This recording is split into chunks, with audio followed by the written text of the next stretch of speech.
Hi ஒருவன் 12th standard ஃபிசிக்ஸ்க்கு எப்படி centum அடிக்கலாம் 11த்துக்கும் சேர்த்து பார்க்கலாம். 11th 12th ஃபிசிக்ஸ்க்கு எப்படி இந்த 2025 பப்ளிக்கில் சென்டம் அடிக்கலாம்னு இந்த வீடியோவில் பார்க்கலாம். ஆக்சுவலாக சென்டம் எடுக்கிற ஸ்ட்ராட்டஜி எப்படின்னு மேக்ஸுக்கு சொல்லியிருந்தேன். அந்த மேக்ஸுக்கு பார்க்கலன்னா 11th 12th சேர்த்து கீழே டிஸ்கிரிப்ஷன் பாக்ஸில் தரேன். 10th ஸ்டாண்டர்ட் வெயிட் பண்ணுங்கள், நான் வீடியோ வரும். ஸோ இப்போது 40 நாளில் இப்போ 58 நாள் இருக்குங்க. இந்த 58 நாளில் 40 நாள் தான் நம்ம சராசரியாக எக்ஸாக்டாக படிக்க முடியும்னு வச்சுக்கோங்களேன். எக்ஸாக்டாக இந்த 40 டேஸ்க்குள்ளே சென்டம் அடிக்க முடியுமான்னு கேட்டால் கண்டிப்பாக ஈஸியாக அடிக்கலாம். அது சொன்னதுக்காண்டியாவது சப்ஸ்கிரைப் பண்ணலாம், பண்ணிவிடுங்க. எனக்கு நீங்கள் ஒரே ஒரு ப்ராமிஸ் பண்ணணும். கீழே கமெண்ட் பாக்ஸில் ஒரு விஷயத்தை நீங்கள் சொல்லணும். எவ்வளோ பேர் எவ்வளோ போர்ஷன்ஸ் முடிச்சிருக்கீங்கன்னு சொல்லி 11th 12th ஃபிசிக்ஸில் சொல்லணும். போர்ஷன்ஸ்னால் உதாரணத்துக்கு ஃபஸ்ட் வால்யூம் ஃபுல்லாக முடிச்சிட்டேன், எந்தெந்த யூனிட் முடிச்சிருக்கீங்க, எந்த யூனிட் ஃபுல்லாக முடிச்சிருக்கீங்க, ஓரளவுக்கு நான் ஃபுல்லாக புக் பேக்கே நான் படித்து வச்சுருக்கேன் அப்படின்னு சொல்கிறவங்க எந்தெந்த யூனிட் படிச்சிருக்கீங்கன்னு சொல்லி கீழே கமெண்ட் பாக்ஸில் பண்ணுங்கள். நான் அதை பார்ப்பேன். கண்டிப்பாக நீங்கள் எந்த ஸ்டேஜில் இருக்கீங்கன்னு நீங்களே தெரிஞ்சுக்கலாம். அண்ட் ஆல்சோ பார்த்திங்கன்னா ரொம்ப முக்கியம், மித்தவங்களும் எவ்வளோ படித்து வச்சுருக்காங்கன்னு ஒரு கிளாரிட்டி கிடைக்கும். அப்போ நீங்கள் உங்களுடைய கம்பேர் பண்ணி பார்த்துக்கலாம். கம்பேர் பண்ணக்கூடாது, இருந்தாலும் அந்த கம்பேரிசன் பார்க்கும்போது நம்ம கம்மியாக படிச்சிருக்கோன்னா இன்னும் கொஞ்சம் நல்லா படிக்கணும்னு அர்த்தம். நம்ம ஜாஸ்தியாக படிச்சிருந்தோம் அப்படின்னா இன்னும் கொஞ்சம் ஜாஸ்தியாக படிக்கணும் சென்டம் அடிக்கிறதுக்கு அப்படிங்கிற ஒரு கிளாரிட்டிக்காகவும் எனக்கு கமெண்ட் பாக்ஸில் வரவேற்பு இருக்கும். அண்ட் கீழே அந்த லைக் பட்டனை கிளிக் பண்ணி சப்ஸ்கிரைப் பண்ணலாம், பண்ணிவிடுங்க. வாட்ஸ்அப் சேனல் லிங்க்லையும் இன்ஸ்டா ஐடியிலையும் ஃபாலோ பண்ணுங்கள். ஸோ 5 மார்க்கை பொறுத்த வரைக்கும் வால்யூம் 1 நீங்கள் புக் பேக் ஃபுல்லாக அந்த 5 மார்க் லாங் ஆன்சர் படிச்சிங்கனாலே 5மே எழுத முடியும். இருந்தாலும் ஏதோ 1-2 ட்விஸ்ட் ஆகிடக்கூடாதுன்னு சொல்லி வால்யூம் 2 இம்பார்ட்டன்ட் கொஸ்டின் மட்டும் படிச்சிங்கனாலே உங்களால் ஃபுல் 5 மார்க் எழுத முடியும். இதில் நீங்கள் புக் பேக் மட்டும் கான்சன்ட்ரேட் பண்ணால் போதும். இல்லையா, நான் கொடுக்குற இம்பார்ட்டன்ட் கொஸ்டின்ஸ் ஒரு 40-45 5 மார்க் இருக்கும், படிச்சிட்டிங்கன்னா எல்லா 5 மார்க் எழுதிடலாம். 3 மார்க் நியூமெரிக்கல் ப்ராப்ளம் மஸ்ட்டு. நீங்கள் 6 3 மார்க் எழுதணும், நியூமெரிக்கல் ப்ராப்ளம் மஸ்ட்டு. எல்லா யூனிட்லையும் எக்ஸாம்பிள் கம்பல்சரியாக நீங்கள் படிச்சுதானும். கம்பல்சரியில் கண்டிப்பாக வரக்கான வாய்ப்புகள் நியூமெரிக்கல் ப்ராப்ளம் தான் இருக்குது. ஸோ அதுவுமே நான் மார்க் பண்ணி கொடுத்துருவேன். யூனிட் 1 2 5 8 நீங்கள் மட்டும் படிச்சிங்கன்னா, ரொம்ப வீக்காக இருக்கிறவங்க யூனிட் 1 2 5 8 படிச்சிங்கன்னா 4 வரைக்கும் அட்டன் பண்ணலாம். ஆனால் அது ஒரு கெடுபிடி இருக்குது. புக் பேக் நீங்கள் எல்லாமே படிச்சிங்கன்னா தான் 4 எழுத முடியும். அதே மாதிரி யூனிட் இது பார்த்திங்கன்னா எல்லா யூனிட்லையுமே 3 மார்க் நீங்கள் நான் சொல்கிறது இம்பார்ட்டன்ட் கவர் பண்ணிட்டீங்கன்னா 5 எழுதலாம். ஆனால் நியூமெரிக்கல் ப்ராப்ளமோட எல்லா யூனிட்லையும் இம்பார்ட்டன்ட் மட்டும் படித்தாலே 6மே எழுதினா நியூமெரிக்கல் ப்ராப்ளம் நீங்கள் படித்து தான் ஆகணும் எக்ஸாம்பிளோட. இதுதான் ஸ்ட்ராட்டஜி. 2 மார்க் பார்த்திங்கன்னா நியூமெரிக்கல் ப்ராப்ளம் மஸ்ட்டு. ஒரு 2 2 மார்க் வரும்.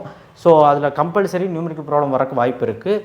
எல்லா லாவும் படிச்சிங்கன்னா ஒரு லா அல்லது 2 லா வரும். யூனிட் 1 2 5 8 படித்து லாவும் மட்டும் படிச்சிங்கன்னா 3 அல்லது 4 2 மார்க் கண்டிப்பாக அட்டன் பண்ணிடலாம். லா எவ்வளோ இருக்குன்னா 15 லா தான்.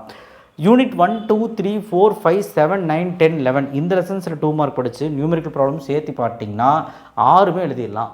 எதுக்கு வம்பு? எல்லா லெசன்லையும் 2 மார்க் புக் பேக் படிச்சுக்கிட்டு நீங்கள் நியூமெரிக்கல் ப்ராப்ளம் எல்லாமே நீங்கள் எக்ஸாம்பிளும் படிச்சிங்கன்னா 6மே எழுதிடலாம். இதுதான் strategy. So 1 mark 2 mark 3 mark கூட ட்விஸ்ட் அவ்வளோ இருக்காது. 1 மார்க்கில் கண்டிப்பாக ஃபிசிக்ஸில் ட்விஸ்ட் இருக்கும். புக் பேக் 10 வந்துடும், 8 கண்டிப்பாக வந்துடும். 10ங்கிறது எப்போது இந்த ரேர் கேஸில் மாற்றுவாங்க, 10 தான் வரும். புக்கினுக்கு பிடிஏ கொஸ்டின்ஸ் நீங்கள் படித்து தான் ஆகணும். PTA model question paper 6 model question paper இருக்குது. கட்டாயம் நீங்கள் சர்ச் பண்ணி பாருங்கள், கூகுளில் கூட கிடைக்கும். உங்களுக்கு அது படித்து தான் ஆகணும். ப்ரீவியஸ் இயர் கொஸ்டின் பேப்பரும் கூகுளில் கிடைக்கும். அந்த கொஸ்டின்ஸோட 1 மார்க்கும் நீங்கள் பார்த்து தான் ஆகணும். புக்கினில் டூ யூ நோ அப்படின்னு சொல்லி பாக்ஸ் இருக்கும், அதுவும் நீங்கள் படித்து தான் ஆகணும். வேல்யூஸ் அண்ட் எக்ஸ்பிரஷன்ஸ், வேல்யூஸ் எல்லாம் இருக்கும் தெரியுமா? டெம்பரேச்சர் வேல்யூ, ஏதாவது வேல்யூ நீங்கள் டாபிக் வைஸ் பார்த்துட்டு இருக்கும்போது அண்டர்லைன் பண்ணுவீங்க. எலக்ட்ரானோட வேல்யூ இவ்வளோ, பிளாங்க் கான்ஸ்டன்ட்டோட வேல்யூ இவ்வளோ, டெம்பரேச்சர் சிலிக்கானுக்கு இவ்வளோ, அதே மாதிரி இந்த ரேஞ்சிலேருந்து இந்த ரேஞ்ச் இருக்கும் அப்படின்னு இந்த வேல்யூஸ் எல்லாம் நீங்கள் 10-11 லெசன் 10 லெசனில் படிச்சிங்கனாலே போதும். இந்த வேல்யூஸ் எக்ஸ்பிரஷன்ஸ் எல்லா ஆன்சரோட ஃபைனல் ஆன்சர் நான் வச்சு ஒரு இதில் நோட் எழுதி வைங்க. ஃபார்முலா ஷீட் மாதிரி எல்லாமே நீங்கள் நோட் எழுதி வைங்க, சரிங்களா? அந்த இதை எக்ஸ்பிரஷன்ஸை டாபிக் வைஸ் ரீட் அவுட் பண்ணுங்கள். சும்மா நீங்கள் ஃப்ரீயாக இருக்கும்போது டாபிக் வைஸ் ரீட் அவுட் பண்ணுங்கள். கண்டிப்பாக அதுலேருந்து 1 மார்க் வரக்கு வாய்ப்பு இருக்குது. இப்படி பண்ணிங்கன்னா உங்களால் கட்டாயமாக நான் சொல்கிறேன் 15 1 மார்க்குமே கரெக்டாக முடியும். இப்படி தான் நீங்கள் சென்டம் எடுக்கிறதுக்கான வழி ஃபிசிக்ஸில் இருக்குது. ஸோ இந்த 40 நாளில் முடிக்க முடியுமான்னு கேட்டால் கட்டாயமாக முடிச்சிடலாம். ஈஸியாக சிம்பிளாக முடிச்சிடலாம். ஃபஸ்ட்டு படித்ததெல்லாம் விடுங்க, படிக்காத கொஸ்டின்ஸை படிக்கிறீங்க. 11th ஃபிசிக்ஸை பொறுத்த வரைக்கும் 1 2 4 6 7 9 10 இந்த லெசன்ஸில் நீங்கள் 5 மார்க் எல்லாமே நீங்கள் படிச்சிட்டிங்கன்னா, அல்லது நான் சொல்கிற இம்பார்ட்டன்ட் நம்ம சேனலில் சொல்கிற ஒரு 35லேருந்து 40 கொஸ்டின் படிச்சிங்கனாலும் 5 5 மார்க் எழுதிடலாம். 3 மார்க்கை பொறுத்த வரைக்கும் எல்லா யூனிட்லேயும் இம்பார்ட்டன்ட் கொஸ்டின் படிச்சிங்கன்னா போதும். நீங்கள் we can அட்டன் 5, அதாவது 5 அட்டன் பண்ணலாம். ஆனால் நியூமெரிக்கல் ப்ராப்ளமும் எல்லா யூனிட்லேயும் எக்ஸாம்பிள் சம்ஸும் சேர்த்து பார்த்தீங்கன்னா 6மே எழுதிடலாம். 2 மார்க்கில் 1 2 4 6 7 9 10 புக் பேக் கொஸ்டின்ஸ் மட்டும் படித்தா 5 வரைக்கும் எழுதலாம். லாவும் சேர்த்தி எல்லா லாவும் 10 லெசன்லேயும் லாவும் நீங்கள் சேர்த்து படிச்சிங்கன்னா 5 எழுதலாம். எவ்வளோ லாஸர் இருக்குது லாவில் சொல்ல மாட்டேங்க, நான் ஹாஃப் இயர்லி இதிலே சொல்லிட்டேன் இம்பார்ட்டண்ட்டில். நான் இப்போ வந்து இம்பார்ட்டண்ட்டில் சொல்கிறேன், அதாவது இம்பார்ட்டன்ட் போடும்போது சொல்கிறேன். வித் நியூமெரிக்கல் ப்ராப்ளம் படிச்சுன்னா 6மே எழுதலாம். நியூமெரிக்கல் ப்ராப்ளம் நீங்கள் எக்ஸாம்பிளில் எல்லா லெசன்லையுமே பார்த்தாகணும், அதை நான் சொல்கிறேன், மார்க் பண்ணி கொடுக்குறேன். புக் பேக்கில் 1 மார்க்கில் 10லேருந்து 12 வந்துடும். ஆப்ஷன் மாற்றுவாங்க, 11த்துக்கும் 12த்துக்கும் புக் பேக் 1 மார்க் ஆப்ஷன் மாற்றுவாங்க. ஆப்ஷன்னால ஆப்ஷனை இது வச்சு படிக்காத, வேறு ஏதாவது க்ளூ வச்சு படி.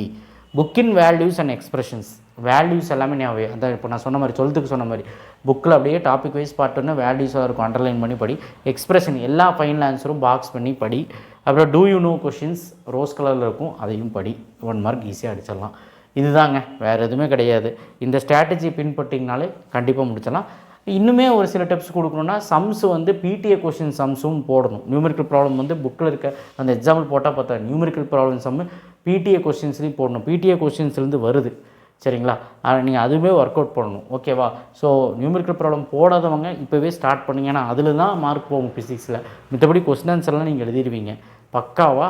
எல்லாம் நீங்கள் நீட் ப்ரெசன்டேஷனோட டயக்ராமெலாம் பெருசாக வரைஞ்சி எக்ஸ்பிரஷன் எழுதி அதுக்கான தியரி கண்டென்ட்டை கொடுத்து கரெக்டாக கன்க்ளூஷன் எழுதிங்கன்னா கரெக்டாக 5 மார்க் கொடுத்துருவாங்க. 3 மார்க்குக்கு அவ்வளோ எதிர்பார்க்க மாட்டாங்க, பட் நல்லபடியாக எழுதுனீங்கன்னா போதும். 5 மார்க்கில் நல்ல ப்ரெசன்டேஷனோடு எழுதுங்க.